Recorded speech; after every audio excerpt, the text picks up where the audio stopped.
Hi guys, welcome to Dialing Down Anxiety. My name is Steph Peltier, I'm the founder of the Happiness Society and I'm a happiness coach. What that means really is that on top of doing the usual coachy things with my clients, to help them define the direction in their life, define their goals and actually taking actions to meeting them, I teach them the science of happiness. I teach them scientific, evidence-based and very practical tools and strategies that they can implement easily in their daily lives, not only to beat stress, to get rid of negativity, compulsive negative thoughts, what I call the ants in the brain, and difficult emotions, but most importantly to become more optimistic, to elevate your emotions on a day-to-day basis and really ultimately, to build the confidence to get out there and to create the life that they want. Because my friends, life is not a dress rehearsal.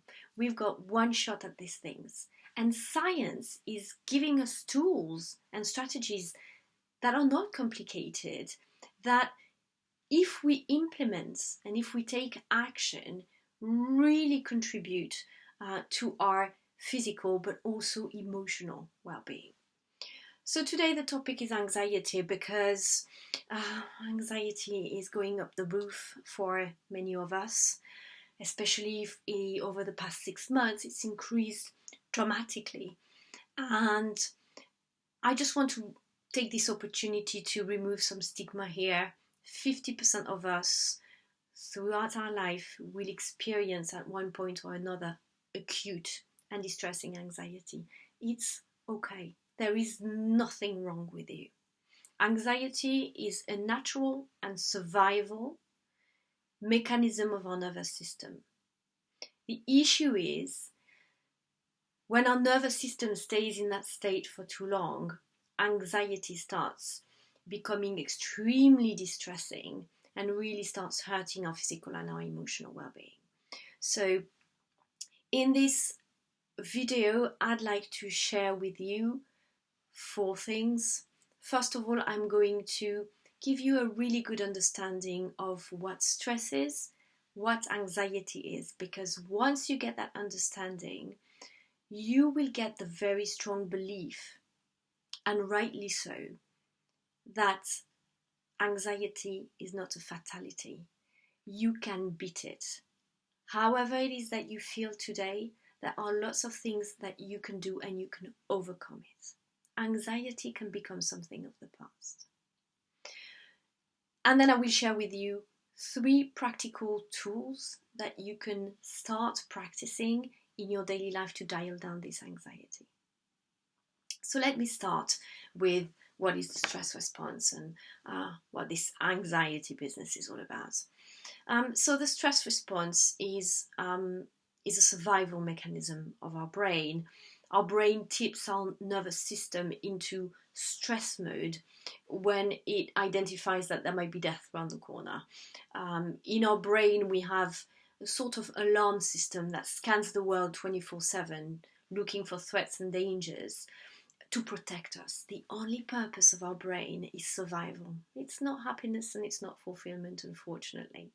And that worked really well, back in the days of the caveman. Today, it's not really serving us very much. And our nervous system is extremely old, extremely primitive. It's very similar to the one of a zebra, and it's nearly identical to the one of the caveman. So this is how it works. A threat, a danger is perceived, and your nervous system tips into stress response. And because this system is very primitive and it's based on life in the jungle, the life of the caveman, what it does is that it believes that there is physical danger around you. So what you need is a lot of energy. So the nervous system releases a set of hormones and neurotransmitters to increase your heart rate, your blood pressure, so that you get that energy to leg it or to fight. And the stress response is also known as the fight or flight response.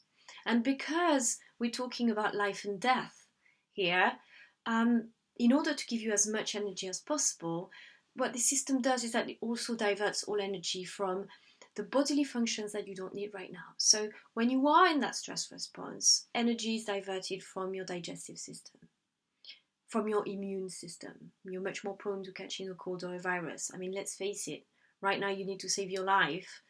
You don't need to fight the cold. So save your life first, and then you'll fight the cold later on. But most importantly, it diverts energy from your neural circuits here, behind your forehead. That's what we call the prefrontal cortex.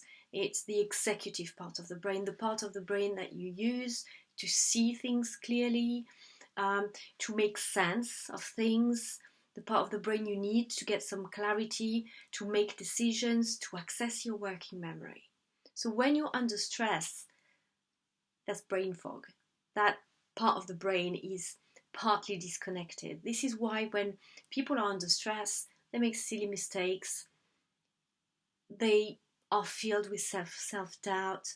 They lose touch with who they are. They don't really know who they are anymore. They really struggle to perform. But what's even scarier than that is that one of the hormones that is released into your body when you are in stress response is called cortisol. When you've got too much of that hormone in your body, what it does is that it starts changing the intensity setting on the alarm system, and the alarm system starts ringing more and more and more often for smaller and smaller and smaller things. What I'm trying to say here is that when you have too much of that hormone in your body, the natural negativity bias of the brain is enhanced. You become much more negative. You perceive what other people say and do as negative, regardless of what they are. You perceive yourself with that very dark and negative veil. So you see how the stress response is a survival mechanism, but it really hurts us physically, digestive system and immune system, but also our performance, our capacity to think straight, and our emotional well-being, because our perception is tinted. It becomes pretty dark. That's the stress response. It's a response from external triggers. Anxiety is slightly different, and anxiety starts happening when you have been in stress response for too long. Anxiety is a stress response that is caused not because of external triggers. It's caused because of what is going on in here. Your thoughts, the stories you are telling yourself. So you see sustained stress, negativity bias, change in perception. Our mind starts thinking much more about what's happened in the past, and it's starting to create scenarios about what could happen in the future with this negativity bias. I'm sure you guys are familiar with catastrophizing trains of thoughts on which we unconsciously jump into, and before you know it, and that's it, it's the end of the world. But these hardly ever happen, but they do hurt us, because every single one of these thoughts, then they start creating a second wave of stress response. That's anxiety. And when anxiety is sustained, then it really impairs your quality of life, because your emotions are all over the place. It's very difficult to control yourself. You're reacting all the time. And your body starts behaving in ways that, create those constriction. You really don't feel well. You're struggling. You can't breathe properly. Maybe you have a weight on your chest. Maybe you're feeling very fast heart palpitations, or maybe you've got bellyache and you're nauseous. This is the anxiety response. Unfortunately, as I said earlier, the only purpose of our brain is survival. It's not happiness. And that brain was absolutely perfect to survive in the jungle or in the savannah. It's not serving us at all in the way we live our life in the 21st century. And naturally, it triggers stress and anxiety. But science has come up with loads of solutions. There are lots of things that we can do, and it's demonstrated by very serious scientific pieces of research to tip our nervous system from that stress response to a place of calm and healing. And the first tool I want to share with you is using your breath. The breath is the most amazing tool because, first of all, it's with you all the time. It's free. You can't forget it at home, so you've got no excuse not to use it. But also, the breath is shaped throughout your days according to your physical activities. You've noticed that, right? You don't breathe the same way when you're sitting in the sofa reading a book or when you're legging it to catch the bus. Your breath is also shaped according to your emotional states. When we're stressed and when we're anxious, we tend to breathe short and shallow. It feels like our breath, stops here. It happens just there. It's very constricted. Short, shallow, and quite fast. And when we are relaxed and content, naturally our breath is very long and deep. And the beauty with the breath is that when you voluntarily change the way you breathe, you change the way you feel. And that particularly happens on the exhalation. When you deepen and slow down your exhalation, you activate a set of nerves that tip your nervous system into a state, little by little, of relaxation, calm, peace, and safety. That nerve, that main nerve, that prime nerve is called the vagus nerve. So what we want to do is that we want to start breathing slower and deeper. But we're facing an issue here, is that we spend 70% of our time in stress response. We're so used to it that we don't even notice it anymore. This is pretty crazy. So as a result, we've really lost our ability to breathe properly. Most of us will breathe here. And when I ask people, when I tell them, okay, take a deep breath now, let's activate this vagus nerve, people tend to breathe very vertically. What I mean is that this is what happens.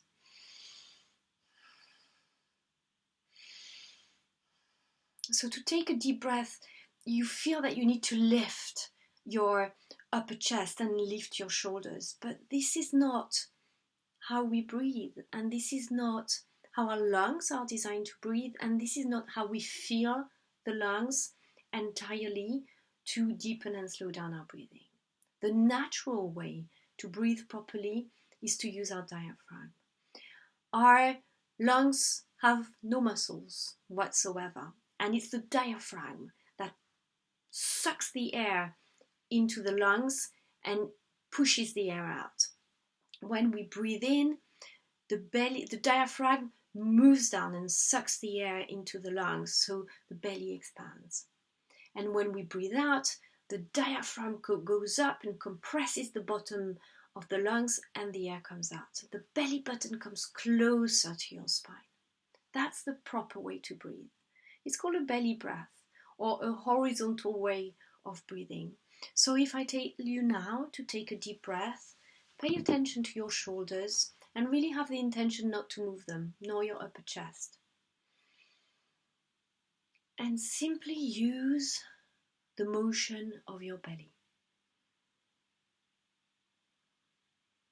Breathing, so go ahead, breathe 10 of these breaths while I keep on talking. Simply breathing in this way will increase your oxygen intake, will give you more energy to go through your day. Some of you might notice that when you're stressed and anxious, you're actually exhausted all the time. So this extra oxygen is a source of energy for all your cells. But also, the lungs are a filter. They filter all the toxins that are in the air, and those toxins fall at the bottom of our lungs. When we breathe short and shallow, these toxins stay there, sometimes for days. And they create a lot of exhaustion for our body. So when you actually breathe out and voluntarily pull your belly button in, contract the upper abdominals by, lifting up the diaphragm, you press the bottom of your lungs and you expel all these toxins. So not only are you going to feel much more energized, you're also going to start feeling calmer. So, this breathing technique, it's not complicated. It's just about, it might feel not so natural when you start practicing it, but it's the right way to do it. So with a little bit of practice, you're going to get the hang of it pretty quickly. And the idea really is to practice this breathing as often as you can. And the easiest way to do that is to actually piggyback these habits on other habits that you have, to give you the opportunities to practice. So how about practicing in the shower every morning? 10, 20 breaths, the entire length of your shower. How about practicing every single time you go to the loo or you walk into a bathroom? How about practicing when you get into your car, when you go for a walk, when you put the kettle on, or simply when you sit down on your sofa and switch Netflix on? Okay? So again, this is a pretty wonderful technique because you don't need any time. You don't need to set aside any time. It's something that you do your eyes open while you're doing something else. So that was technique number 1. The second technique I want to share with you, it's a little bit more theoretical. A lot of people talk about it, but I've tried to break it down for you. It's allowing, it's accepting the anxiety that you're experiencing. What we resist persists. And instinctively, when we start feeling this anxiety, our brain pushes it away. No, let's not go there. It's very uncomfortable. Let's pretend it's not there. When we pretend it's not there, what happens is that we push it down into our body and it stays there and it increases. What we want to do is we want to allow it to move through us, because if it moves through, it's going to go away. So this notion of allowing and accepting, okay, so let me try and illustrate that with, imagine you're swimming underwater and there's been a big storm and there's lots of sand in the water. You really can't see through the water. Instinctively, what your brain will guide you to do is move your arms, try to move the sand, but the more you move, the more the sand is in the water and you can't see a thing. The right thing is to stop, to observe and to accept. And eventually, in stillness, the sand will drop down to the bottom and you're going to start to be able to see through clarity the water. Okay? It's the same thing with anxiety. So I'm very well aware that this is very theoretical. So in practice, what does it mean? In practice, it means that when you feel anxious, just say it out loud. I am feeling anxiety right now. And label how you feel. I feel scared about the future, worried about my job, alone and lonely. I'm frustrated, or I feel anger. You label it. When you label it, what happens is that your subconscious mind picks up that you're observing something. So if you're observing it and describing it, for sure it's not you. It's okay. It's temporary. It creates a distance. Your nervous system starts relaxing a little bit, understanding that this is a temporary state when you label something. And another way to accept is to identify what is going on with your body. So I acknowledge I'm feeling anxious. My feelings are so and so, and this is what I feel in my body. I feel a pressure on my chest. I have a difficulty to breathe right now. I feel contractions and pain in my solar plexus. That is a way to accept what is going on. And this is actually the magic ingredient to let it travel through you and eventually leave you. Because anxiety is an emotion, and emotions are energy in motion. We need to let them move. And the third technique I'd like to share with you is simply coming back to the present moment. Anxiety, as I said earlier on, come from internal triggers, these thoughts that we have. And out of 80,000 thoughts a day, 60,000 of them are negative actually. And these thoughts, 100% of the time, either relate to something difficult, upsetting, that happened in the past, or relate to a future that we are creating with the negativity bias in our head. And the past is gone. It's, doesn't exist anymore. And the future does not exist, and you cannot predict it. And certainly not through the veil of the negativity bias. So the idea is, when you feel extremely overwhelmed and anxious, to interrupt this mental chatter is to come back to the present moment. And to do that is very simple. It's just about deciding to step out of your head, open all your senses, and experience what is going on in the world around you. And there's a very simple technique, which is open all the senses and name 5 things that you see, name 4 things that you feel, name 3 things that you hear, name 2 things that you smell, and 1 thing that you taste. That simple exercise of being extremely present with all your senses will interrupt the stress and anxiety response. So let me summarize here for you.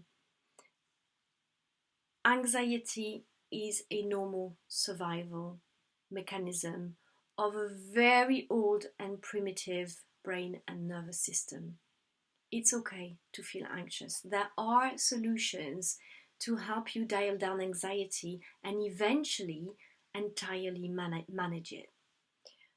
Number 1, practice horizontal breathing as often as you can. Number 2,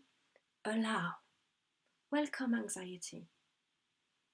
Name how you feel, identify what is happening in your body, and let it be. You're observing it. Already, your nervous system knows that it's temporary. And number 3, come back to the present moment. Observe, open all your senses. So I hope you guys found these techniques interesting. If you have any questions, if you have any worries, feel free to send me a DM, send me an email, steph@stephpeltier.com. I'm always here to support you. I experienced anxiety myself in the past quite severely. I battled with depression. I thought I was a glass half empty sort of girl. But guess what? With all these techniques, anxiety, depression are things of the past. And to be very honest, I'm probably the most optimistic person around now. So you too, you can actually build the mindset that will allow you to build the best life for yourself. And stay tuned, because over the coming weeks and probably months and a half, I'll be around quite a lot. I'll be sharing lots of information on Instagram, on Facebook, by emails. There are some very exciting things coming up. My friends, before I say goodbye, let me just remind you that you have the power to become happier, and the possibility of an amazing life is right here for you. Grab it. See you soon.